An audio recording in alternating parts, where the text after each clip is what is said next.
বর্ষিয়ান রাজনীতিবিদ তথা তৃণমূল কংগ্রেসের অন্যতম প্রতিষ্ঠাতা মুকুল রায়ের প্রয়াণে শোকস্তব্ধ রাজনৈতিক মহল।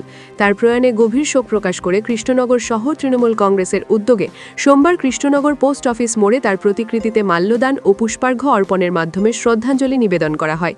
শ্রদ্ধাঞ্জলি কর্মসূচিতে উপস্থিত ছিলেন রাজ্যের মন্ত্রী উজ্জ্বল বিশ্বাস সহ কৃষ্ণনগর শহর তৃণমূল কংগ্রেসের একাধিক নেতৃত্ব, জনপ্রতিনিধি ও কর্মী সমর্থকরা।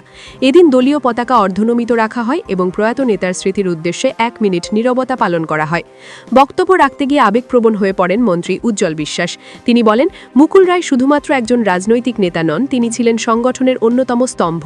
দলের সংগঠন শক্তিশালী করা এবং তৃণমূল কংগ্রেসকে রাজ্যের সর্বস্তরে বিস্তৃত করার ক্ষেত্রে তার অবদান অনস্বীকার্য। তার রাজনৈতিক প্রজ্ঞা ও সাংগঠনিক দক্ষতা আমাদের কাছে প্রেরণা হয়ে থাকবে। এদিন শহরের বিভিন্ন প্রান্ত থেকে বহু কর্মী সমর্থক উপস্থিত হয়ে ফুল ও মাল্য দিয়ে তাদের প্রিয় নেতাকে শেষ শ্রদ্ধা জানান।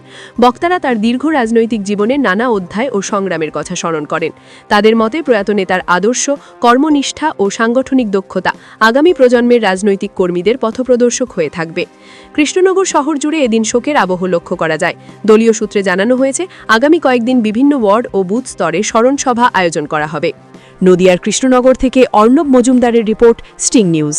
বিজেপি নয়, আমার দলে তৃণমূলে যোগ দিয়েছিলেন, যদিও এর আগে আমাদের তৃণমূলের দলের মধ্যে একসঙ্গে রাজনীতি করেছি এবং রিসেন্টলি গত নির্বাচনে তারা মুকুল তৃণমূলের থেকে গিয়ে বিজেপিতে যোগ দেয়, কিন্তু নির্বাচনে এখান থেকে জেতার পরেই সিদ্ধান্ত নেয় যে না, আমি মমতা বন্দ্যোপাধ্যায়ের নেতৃত্বে আবার তৃণমূলই করব।